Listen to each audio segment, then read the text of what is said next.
So డెఫినెట్గా ఇవ్వాలి, తప్పకుండా వాళ్ళందరికీ కూడా ఖచ్చితంగా ఇవ్వండి అని చెప్పేసి డిమాండ్ చేస్తున్నాం. ఒకవేళ చేయకపోతే ఖచ్చితంగా ఆందోళన చేసే కార్యక్రమం కూడా తప్పకుండా చేస్తాము అని చెప్పేసి తెలియజేసుకుంటున్నాం అన్నమాట.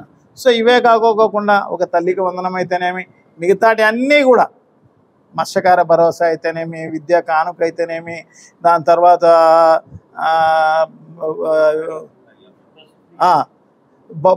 ఇవన్నీ కూడా జగన్మోహన్ రెడ్డి గారు ఉండింటే, అమ్మఒడి అయితేనేమి, ఇవన్నీ కూడా ఖచ్చితంగా టైంలో అందరికీ ఇచ్చి ఉండు అన్నమాట. సో అవన్నీ కూడా ప్రజలకు చేరి ఉండు. సో అది చేరకోకుండా ఈ రకంగా చెప్పి ఇంతవరకు కూడా ప్రభుత్వం పనిచేస్తుందా లేదా అనేది కూడా తెలియని పరిస్థితి కనపడుతుంది అన్నమాట. శాంతి భద్రతలు అలాగే ఉన్నాయి. సో డిపార్ట్మెంట్లలో ఎందుకంటే ఎలక్షన్ ఎంఆర్ఓలు కానీ ఎలక్షన్ ఆఫీసర్స్ వేరే జిల్లాల నుంచి రావడం జరిగింది, వాళ్ళ ట్రాన్స్ఫర్స్ కూడా జరిగిన పరిస్థితి లేదన్నమాట. సో మొత్తం రాష్ట్ర వ్యాపితంగా మొత్తం అన్ని వ్యవస్థలు స్తంభించిన పరిస్థితి అన్నమాట. సో దాదాపు 40 రోజులు కావస్తోంది ప్రభుత్వం వచ్చి. ఈ 40 రోజుల్లో కూడా తేరుకున్న పరిస్థితి ఈ ప్రభుత్వానికి ఉన్నట్టు లేదన్నమాట. సో 40 ఏళ్ళు 45 ఏళ్ళ ఎక్స్పీరియన్స్ అని చెప్పేసి చెప్తున్న చంద్రబాబు నాయుడు గారి ఆధ్వర్యంలో నడుస్తున్న తెలుగుదేశం పార్టీ మరి తావేలు నడక నడుస్తుందా, లేకపోతే అసలు దీనిపైన దృష్టి పెట్టిందా, లేకుంటే అసలు ఏం చేయలేదా ఏంది అనేది ప్రజలకు అర్థం కాని పరిస్థితి అన్నమాట. సో అటువంటి అయోమయ కండిషన్లో పెట్టిన పరిస్థితి గతంలో ఎప్పుడూ లేదు. సో ఇప్పుడు కనపడుతున్నది అని చెప్పేసి తెలియజేసుకుంటున్నాం. ఇప్పటికైనా కూడా ప్రభుత్వ పరిపాలన అనేది అది పరిపాలనలాగా సాగాల్సిన అవసరం తప్పకుండా ఉంది అన్నమాట. సో డెఫినెట్గా ప్రజలకు కావాల్సిన సహాయం అందడం లేదన్నమాట. ఇప్పుడు అన్ని దానిలకు సంబంధించి ఇప్పుడు రెవెన్యూ డిపార్ట్మెంటే తీసుకుంటే దానికి సంబంధించి అది నిర్వీర్యమైపోయింది ఉన్న పరిస్థితి ఉంది. కాబట్టి వాళ్ళకు రెవెన్యూ డిపార్ట్మెంట్ నుంచి రావాల్సిన ఏదైనా సర్టిఫికెట్లు కానీ ఇంకోటి కానీ ఉన్న పరిస్థితి లేదన్నమాట. ఉన్న ఎలక్షన్ ఆఫీసర్స్ అందరూ కూడా మేము ఎలక్షన్స్కి వచ్చినాం ఏంటి ఇవ్వడం లేదు అని చెప్పేసి వాళ్ళు కూడా పట్టించుకున్న పరిస్థితి లేదు అని చెప్పేసి తెలియజేసుకుంటున్నాం అన్నమాట.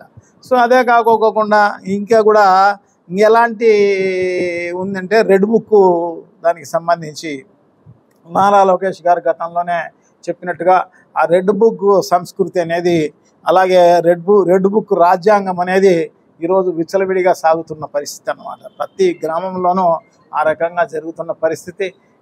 సో అదే కాకుండా అది జగన్మోహన్ రెడ్డి గారి పైనే, ముఖ్యమంత్రి గారి పైనే తప్పుడు కేసులు పెట్టిన పరిస్థితి ఈరోజు చూస్తున్నాము అని చెప్పేసి తెలియజేసుకుంటున్నాం. ఎందుకంటే రఘురామకృష్ణరాజు అనే ఆయన వైఎస్ఆర్ కాంగ్రెస్ పార్టీలో గెలిచి ఆయన తెలుగుదేశం పార్టీకి ఒత్తాసుగా ఆయన పనిచేసిన పరిస్థితి.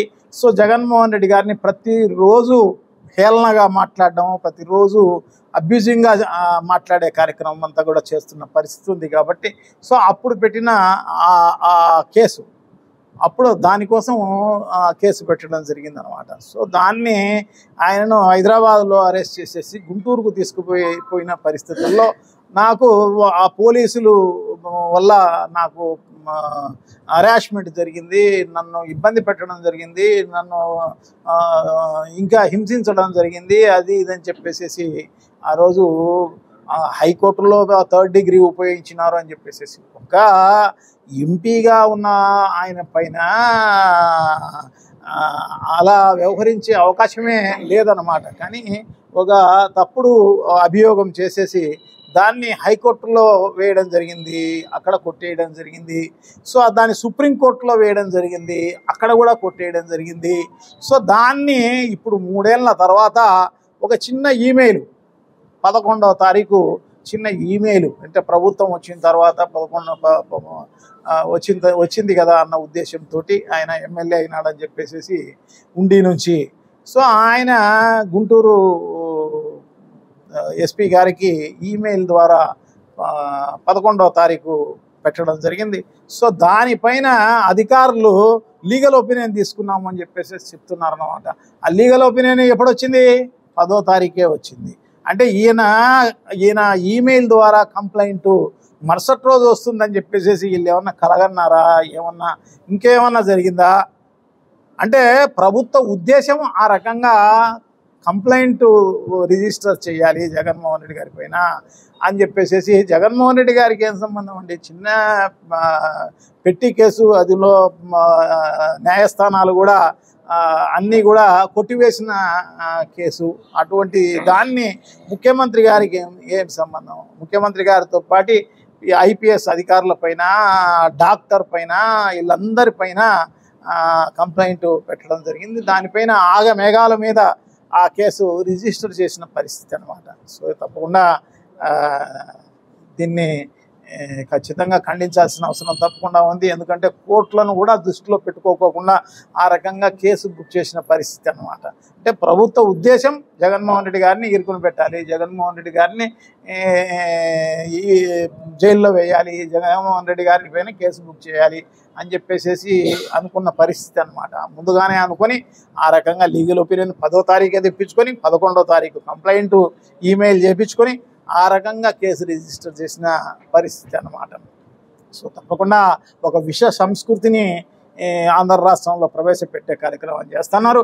సో డెఫినెట్గా దీన్ని ఈ భవిష్యత్తులో వాళ్ళు కూడా ఇదే విష సంస్కృతిని ఎదుర్కోవాల్సిన అవసరం తప్పకుండా వస్తుందన్నమాట. తప్పకుండా. ఎందుకంటే మనం బాల్ కొడితే మళ్ళీ తిరిగి రావాల్సిందే అనమాట, గోడ కొడితే అన్నమాట. సో అది తప్పకుండా విష సంస్కృతి అనేది చేయకూడదు. ఎవరు కూడా చేస్తే ఖండించాల్సిన అవసరం తప్పకుండా ఉంది. సో అటువంటిది మొదలు పెట్టడం జరిగింది అంటే తప్పకుండా అది కొనసాగే కార్యక్రమమే తప్పకుండా జరుగుతుంది అన్నమాట. సో డెఫినెట్గా దీని రెఫరికేషన్స్ వాళ్ళు కూడా అనుభవించాల్సిన అవసరం తప్పకుండా వస్తుంది అని చెప్పేసి గట్టిగా తెలియజేసుకుంటూ, ఇట్లాంటి విష సంస్కృతి చేయబాకండి. ప్రజాస్వామ్యంలో ఉన్నాం మనము. సో 45 ఏళ్ళు 50 ఏళ్ళ ఎక్స్పీరియన్స్ అని చెప్పేసి చెప్తున్న పరిస్థితి. సో ఇటువంటి పరిస్థితుల్లో ఇటువంటి కార్యక్రమాలు చేయకోకుండా మంచిగా పరిపాలన చేయి, సూపర్ 6 అనేది బాగా శుభ్రంగా అందించు ప్రజలకు. ఇంకా కొన్నాళ్ళు గుర్తుపెట్టుకుంటారు నిన్ను, మళ్ళీ మళ్ళీ ఎన్నుకునేదానికి అవకాశం ఉంటుంది. సో అది లేకోకోకుండా, ఎందుకంటే నువ్వు మామూలుగానే అబద్ధాలు చెప్పినావు, ప్రజలు మరి ఎందుకు నమ్మినారో ఏమో కానీ. ఎందుకంటే 2014-19లోనే నువ్వు అన్నీ కూడా కొన్ని వేల హామీలు ఇచ్చినావు, ఇప్పుడన్నా తక్కువ ఇచ్చినావు. అప్పుడు కొన్ని వేల హామీలు ఇచ్చి ఒక్కటి అమలు చేయని పరిస్థితి అన్నమాట, 100%. సో అటువంటి పరిస్థితి మనం ఉన్నా కూడా ప్రజలు మళ్ళీ మరి ఎలా నమ్మడం జరిగిందో ఏమో కానీ మొత్తం పైన నమ్మడం జరిగింది, అధికారంలోకి రావడం జరిగింది. సో తప్పకుండా స్వాగతిస్తాం.